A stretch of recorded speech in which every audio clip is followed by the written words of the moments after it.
से बोलिए जय माता दी। प्यारे भक्तों, आज पौष मास के शुक्ला पक्ष की शुक्रवार के दिन श्रवण करेंगे संतोषी माता की व्रत कथा और आरती। कथा इस प्रकार है। एक बुढ़िया माई थी, उसके 7 लड़के थे। 6 कमाने वाले थे और एक निकम्मा था, कमाता कुछ नहीं था। बुढ़िया माई अपने 6 बेटों के लिए भोजन बनाती थी और उनको भोजन कराती और उनसे जो कुछ जूठन बचती वह 7वें बेटे को देती थी। एक दिन 7वां बेटा अपनी पत्नी से बोला, देखो मेरी माँ को मुझ पर कितना प्रेम है। वह बोली, क्यों नहीं, सबका जो जूठा तुमको खिलाती है। वह बोला, ऐसा नहीं हो सकता। मैं जब तक अपनी आंखों से ना देख लूं, मैं मान नहीं सकता कि मेरी माँ मेरे साथ ऐसा कर सकती है। कुछ दिन बाद त्योहार आया। घर में 7 प्रकार के भोजन और चूरमे के लड्डू बने। अब सबसे छोटे लड़के ने यानी कि 7वें लड़के ने अपना सिर दुखने का बहाना बनाया और पतला चादर ओढ़कर रसोई घर में सो गया, ये देखने के लिए कि मेरी माँ मुझे जूठे भोजन देती है या फिर बनाई हुई ताजी भोजन देती है। लड़का झूठ मूठ का सोने के नाटक करके रसोई घर में सोया हुआ है। वह पतले चादर के अंदर से सब कुछ देख रहा था। तभी 6 भाई भोजन करने आए। उसने देखा माँ ने उनके लिए सुंदर आसन बिछाया, नाना प्रकार की रसोई परोसी और आग्रह करके उन्हें जिमाया और वह देखता रहा। तब 6 भाइयों ने भोजन करके उठा। तब माँ ने क्या किया कि उनकी बची हुई भोजन, जूठी भोजन थालियों में से इकट्ठा करके सभी लड्डुओं के टुकड़ों को उठाकर एक लड्डू बनाया और सभी जूठन को साफ करके बुढ़िया ने अपने सबसे छोटे लड़के को पुकारा, बेटा 6 भाई भोजन करके चले गए, अब तू ही बाकी है, उठ और खाना खा ले। तब वह बेटा कहने लगा, माँ मुझे आज भूख नहीं लगा है, मुझे भोजन नहीं करना। मैं अब जहाँ नहीं रहूंगा, मैं परदेश चला जाऊंगा। अपने बेटे की बातें सुन माँ ने कहा, बेटा तू कल जाना चाहता है ना, कल क्यों जाएगा, तुम आज ही चला जा। तब बेटा बोला, हाँ माँ मैं आज ही चला जा रहा हूँ। यह कहकर वह घर से निकल गया। चलते समय पत्नी की याद आई। वह गौशाला में उपले थाप रही थी। वहां जाकर वह बोला, हम जावे परदेश, आवेंगे कुछ काल, तुम रहियो संतोष से, धर्म अपनो पाल। पत्नी बोली, जाओ पिया आनंद से, हमरो सोच हटाए, राम भरोसे हम रहे, ईश्वर तुम्हें सहाय। 2 निशानी आपन, देख धरो में धीर, सुधी मती हमारी, बिसारियो रखियो मन गंभीर। पति बोला, मेरे पास तो कुछ नहीं, यह अंगूठी है, सुले और अपनी कुछ निशानी मुझे भी दे। पत्नी बोली, मेरे पास क्या है, यह गोबर से भरा हाथ। यह कहकर पति की पीठ पर गोबर के हाथ की थाप मार दी। अब पति चल दिया। चलते चलते दूर देश पहुंचा। वहां एक साहूकार की दुकान थी। वहां जाकर कहने लगा, भाई मुझे नौकरी पर रख लो। साहूकार को जरूरत थी तो वह बोला, रह जाओ। लड़के ने पूछा, तनख्वाह क्या दोगे? तो साहूकार ने कहा, तुम्हारा काम देखकर तब हम दाम देंगे।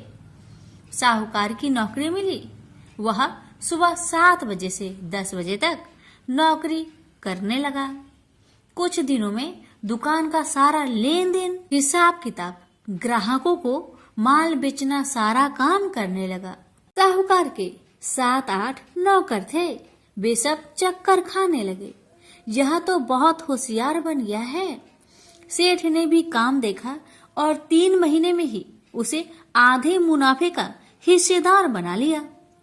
वह कुछ वर्ष में ही नामी सेठ बन गया और मालिक सारा कारोबार उस पर छोड़कर चला गया। इधर पति की अनुपस्थिति में उसकी पत्नी को सास ससुर दुख देने लगे। सारी गृहस्थी का काम करा के उसे लकड़ी लेने जंगल में भेजते हैं। इस बीच घर के आटे से जो भूसी निकलती उसकी रोटी बनाकर रख दी जाती और उसके साथ ही फूटे नारियल की नारेली में पानी। एक दिन वह लकड़ी लेने जा रही थी। रास्ते में बहुत सी स्त्रियां संतोषी माता की व्रत करते दिखाई दी। वह लड़की खड़ी होकर कथा सुनने लगी और पूछा, बहनों, तुम किस देवता की व्रत करती हो और उसके करने से क्या फल मिलता है? यदि तुम इस व्रत का विधान मुझे समझाकर कहोगी तो मैं तुम्हारा बड़ा एहसान मानूंगी। तब उनमें से एक स्त्री बोली, सुनो बहन, यह संतोषी माता का व्रत है। इसके करने से निर्धनता, दरिद्रता का नाश होता है और जो कुछ मन में कामना हो सब संतोषी माता की कृपा से पूरी होती है। तब उसने उससे व्रत की विधि पूछी। वह भक्तिनी स्त्री बोली, 1.25 आने का गुड़ चना लेना, इच्छा हो तो 5.25 आने का लेना या फिर 1.25 रुपए का भी सहूलियत के अनुसार लाना। बिना परेशानी और श्रद्धा व प्रेम से जितना भी बन पड़े सवाया लेना। प्रत्येक शुक्रवार को निराहार रहकर कथा सुनना। इसके बीच कर्म टूटे नहीं, लगातार नियम पालन करते रहना। सुनने वाला कोई न मिले तो घी का दीपक जला उसके आगे या जल के पात्र के सामने रखकर कथा कहना। जब कार्य सिद्ध न हो नियम का पालन करना और कार्य सिद्ध हो जाने पर व्रत का उद्यापन करना। 3 मास में माता फल पूरा करती है। यदि किसी के ग्रह खोटे भी हो तो भी माता वर्ष भर में कार्य सिद्ध करती है। फल सिद्ध होने पर उद्यापन कर लेना चाहिए, बीच में नहीं। उद्यापन में 2.5 सेर आटे का खाजा तथा इसी परिमाण में खीर तथा चने का साग करना। 8 लड़कों को भोजन कराना। जहाँ तक मिले देवर, जेठ, भाई बंधु के हो, न मिले तो रिश्तेदारों और पास पड़ोसियों को बुलाना। उन्हें भोजन करा, यथाशक्ति दक्षिणा दे। माता का नियम पूरा करना। उस दिन घर में खटाई न खाना। यह सुन बुढ़िया माई के लड़के की बहू चल दी। रास्ते में लकड़ी की बोझ को बेच दिया और उन पैसों से गुड़ चना ले माता की व्रत की तैयारी कर आगे चली और सामने मंदिर देखकर पूछने लगी, यह मंदिर किसका है? सब कहने लगे, संतोषी माता का मंदिर है। यह सुनकर माता के मंदिर में जाकर चरणों में लौटने लगी। दीन हो विनती करने लगी, माँ, मैं निपट अज्ञानी हूँ, व्रत के कुछ भी नियम नहीं जानती, मैं दुखी हूँ। हे माँ, जगत जननी, मेरा दुख दूर कर, मैं तेरी शरण में आई हूँ। माता को दया आई। एक शुक्रवार बीता कि दूसरे को उसके पति का पत्र आया और तीसरे शुक्रवार को उसका भेजा हुआ पैसा आ पहुंचा। यह देख जेठ जेठानी मुंह सिडोकने लगी। लड़के ताने देने लगे। काकी के पास पत्र आने लगे, रुपया आने लगा। अब तो काकी की खातिर बढ़ेगी। बेचारी सरलता से कहती, भैया कागज आवे रुपया आवे, हम सब के लिए अच्छा है।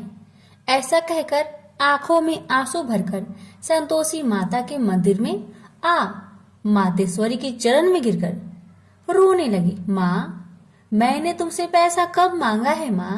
मुझे पैसे से क्या काम है माँ? मुझे तो अपने सुहाग से काम है। मैं तो अपनी स्वामी के दर्शन मांगती हूँ माँ। तब माता ने प्रसन्न होकर कहा, जा बेटी, तेरा स्वामी आएगा। यह सुनकर खुशी से बावली होकर घर जा पहुंची, अपना काम काज करने लगी। अब संतोषी माँ विचार करने लगी, इस भोली पुत्री को मैंने कह तो दिया कि तेरा पति आएगा, लेकिन कैसे? वह तो इसे सपने में भी याद नहीं करता। उसे याद दिलाने को मुझे ही जाना पड़ेगा। इस तरह माता जी उस बुढ़िया के बेटे के पास जा सपना में प्रकट हो कहने लगी, साहूकार के बेटे, तुम सो रहा है या जागता है? वह कहने लगा, माता, मैं सोता भी नहीं जागता भी नहीं, कहो क्या आज्ञा है? माता कहने लगी, तेरे घर बार कुछ है कि नहीं?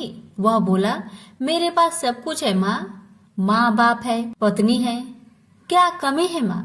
माँ बोली, भोले पुत्र, तेरी पत्नी घोर कष्ट उठा रही है, तेरे माँ बाप उसे परेशान कर रहे हैं, वह तेरे लिए तरस रही है, तू उसकी सुधि ले। वह बोला, हाँ माता जी, यह तो मालूम है, परंतु जाऊं तो कैसे? परदेश की बात है, लेन देन का कोई हिसाब नहीं है, कोई जाने का रास्ता भी नहीं आता, कैसे चला जाऊं? माँ कहने लगी, मेरी बात मान, सवेरे नहा धोकर संतोषी माता का नाम ले, घी का दीपक जला, दंडवत कर दुकान पर बैठ, देखते देखते तेरा सारा लेन देन चुक जाएगा, जमा का माल बिक जाएगा, साज होते होते धन का भारी ढेर लग जाएगा। माता की बात मानकर वह नहा धोकर संतोषी माता को दंडवत घी का दीपक जला। थोड़ी देर में देने वाले रुपए लाने लगे, लेने वाले हिसाब लेने लगे, कोठे में भरे सामान की खरीदारी नगद दाम में दे सौदा करने लगे। शाम तक धन का भारी ढेर लग गया। मन में माता का नाम ले चमत्कार देख प्रसन्न होकर घर ले जाने के वास्ते गहना कपड़ा सामान खरीदने लगा। यह काम से निपट तुरंत घर को रवाना हुआ। उधर उसकी पत्नी जंगल में लकड़ी लेने जाती है। लौटते वक्त माता जी के मंदिर में विश्राम करती है। वह तो उसके प्रतिदिन रुकने का जो स्थान ठहरा। धूल उड़ती देख वह माता से पूछती है, हे माता, यह धूल कैसे उड़ रही है? माता कहती है, हे पुत्री, तेरा पति आ रहा है, अब तू ऐसा कर, लकड़ियों के 3 बोझ बना ले, एक नदी के किनारे रख और दूसरा मेरे मंदिर पर, वह तीसरा अपने सिर पर। तेरे पति को लकड़ियों का गट्टर देख मोह पैदा होगा, वह यहाँ रुकेगा, नाश्ता पानी खाकर माँ से मिलने जाएगा, तब तू लकड़ियों का बोझ उठाकर जाना और चौक में गट्टर डालकर जोर से आवाज देकर कहना, लो सासू जी, लकड़ियों का गट्टर लो, भूसी की रोटी दो, नारियल की खोपरे में पानी दो, आज मेहमान कौन आया है? माता जी बहुत अच्छा कहकर वह प्रसन्न मन से लकड़ियों के 3 गट्टर बनाई, एक नदी के किनारे पर और एक माता जी के मंदिर पर रखा। इतने में मुसाफिर आ पहुंचा। सूखी लकड़ी देख उसकी इच्छा उत्पन्न हुई कि हम यहीं पर विश्राम करें और भोजन बनाकर खा पी कर गाँव जाए। इसी तरह रुककर भोजन बना, विश्राम करके गाँव को गया, सबसे प्रेम से मिला। उसी समय सिर पर लकड़ी का गट्टर लिए वह उतावली सी आती है, लकड़ियों का भारी बोझ आंगन में डालकर जोर से 3 आवाज देती है, लो सासू जी, लकड़ियों का गट्टर लो, भूसी की रोटी दो, आज मेहमान कौन आया है? यह सुनकर उसकी सास बाहर आकर अपने दिए हुए कष्टों को भुलाने हेतु कहती है, बहू ऐसा क्यों कहती है? तेरा मालिक ही तो आया है, आ बैठ, मीठा भात खा, भोजन कर, कपड़े पहन, गहने पहन। उसकी आवाज सुन उसका पति बाहर आता है, अंगूठी देख व्याकुल हो जाता है और माँ से पूछता है, माँ यह कौन है? माँ ने कहा, बेटा यह तेरी पत्नी है, जब से तू गया है तब से सारे गांव में भटकती फिरती है, घर का कामकाज कुछ नहीं करती, 4 पहर आकर खा जाती है। वह बोला, ठीक है माँ, मैंने इसे भी देखा और तुम्हें भी, अब दूसरे घर की ताली दो, मैं उसमें रहूंगा। माँ बोली, ठीक है, जैसी तेरी मर्जी। तब वह दूसरे मकान की 3री मंजिल का कमरा खोल सारा सामान जमाया। एक दिन में ही राजा के महल के जैसा ठाट बाट बन गया। अब क्या था, बहू सुख भोगने लगी। इतने में शुक्रवार आया। उसने पति से कहा, मुझे संतोषी माता का व्रत उद्यापन करना है। पति बोला, खुशी से कर लो। वह उद्यापन की तैयारी करने लगी। जेठानी के लड़कों को भोजन के लिए कहने गई। उन्होंने मंजूर किया, परंतु पीछे से जेठानी ने अपने बच्चों को सिखाया, देखो भोजन के समय खटाई मांगना, जिससे उसका उद्यापन पूरा ना हो। अब तो बच्चे जिमने आए, खीर खाना पेट भर के खाए, परंतु बाद में खाते ही कहने लगे, हमें खटाई दो, खीर खाना हमको नहीं भाता, देखकर आरुचि होती है। वह कहने लगी, भाई खटाई किसी को नहीं दी जाएगी, यह माँ संतोषी का प्रसाद है। लड़के उठ खड़े हुए, बोले, पैसे लाओ। भोली बहू कुछ जानती नहीं थी, वह उन बालकों को पैसे दे दिए। लड़के उसी समय हट करके इमली खटाई ले खाने लगे। यह देखकर बहू पर माताजी ने कोप किया। राजा के दूत उसके पति को पकड़कर ले गए। जेठ जेठानी मन माने वचन कहने लगे, लूट लूट कर धन इकट्ठा कर लाया है, अब सब मालूम पड़ जाएगा जब जेल की मार खाएगा। बहू से यह सहन नहीं हुआ। रोती हुई बहू माताजी के मंदिर गई, कहने लगी, हे माता, तुमने क्या किया? हंसाकर अब भक्तों को रुलाने लगी। माता बोली, बेटी तूने उद्यापन करके मेरा व्रत भंग किया है। वह कहने लगी, माता मैंने कुछ अपराध किया है क्या? मैंने तो भूल से लड़कों को पैसे दे दिए थे, मुझे क्षमा करो, मैं फिर तुम्हारा उद्यापन करूंगी। माँ बोली, अब भूल मत करना। माँ कहती है, अब भूल नहीं होगी, अब बतलाओ वो कैसे आएंगे? माँ बोली, जा पुत्री, तेरा पति तुझे रास्ते में आता मिलेगा। वह निकली, राह में पति आता मिला। वही पूछी, कहाँ गए थे? वह कहने लगा, इतना धन जो जमाया है उसका टैक्स राजा ने मांगा था, वह भरने गया था। वह प्रसन्न हो बोली, भला हुआ, अब घर को चलो। कुछ दिन बाद फिर शुक्रवार आया। फिर वह बोली, मुझे माता का उद्यापन करना है। पति ने कहा, करो। पत्नी फिर जेठ के लड़कों को भोजन को कहने गई। ठानी ने एक दो बातें सुनाई, सब लड़कों को सिखाने लगी, तुम सब लोग पहले ही खटाई मांगना। लड़के भोजन से पहले कहने लगे, हमें खीर नहीं खाना, हमारा जी बिगड़ता है, कुछ खटाई खाने को दो।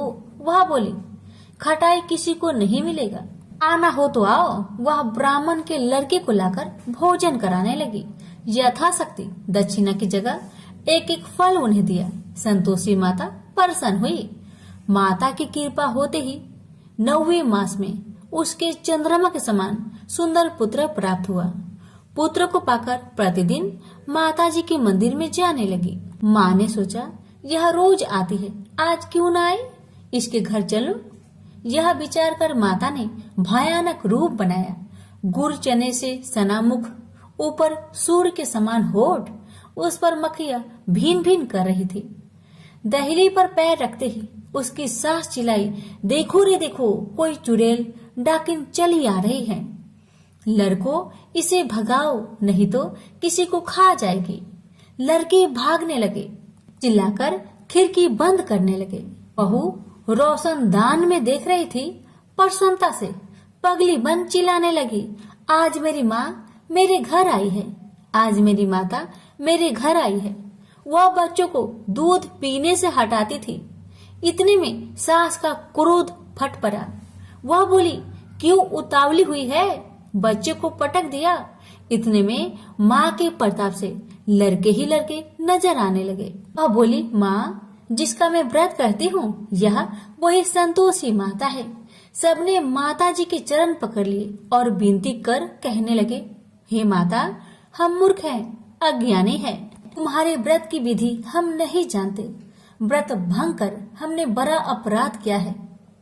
जग माता, आप हमारा अपराध क्षमा करो। इस प्रकार माता प्रसन्न हुई। बहू को प्रसन्न हो जैसा फल दिया, वैसा माता सबको दे। जो पढ़े उसका मनोरथ पूर्ण हो, जो सुने उसका भी मनोरथ पूर्ण हो। प्रेम से बोलिए संतोषी माता की जय। सुनिए संतोषी माता की आरती। मैं तो आरती उतारू रे संतोषी माता की, मैं तो आरती उतारू रे संतोषी माता की। जय जय संतोषी माता, जय जय माँ, जय जय संतोषी माता, जय जय माँ, जय जय संतोषी माता, जय जय माँ। बड़ी ममता है बड़ा प्यार माँ की आँखों में, माँ की आँखों में। बड़ी करुणा माया दुलार माँ की आँखों में, माँ की आँखों में। क्यों ना देखूं मैं बार में बार माँ के आँखों में, माँ के आँखों में। दिखे हरे घड़ी, दिखे हरे घड़ी नया चमत्कार माँ के आँखों में, माँ की आँखों में। नित्य करो झूम झूम छम छमा छम झूम झूम, झांकी निहारो रे।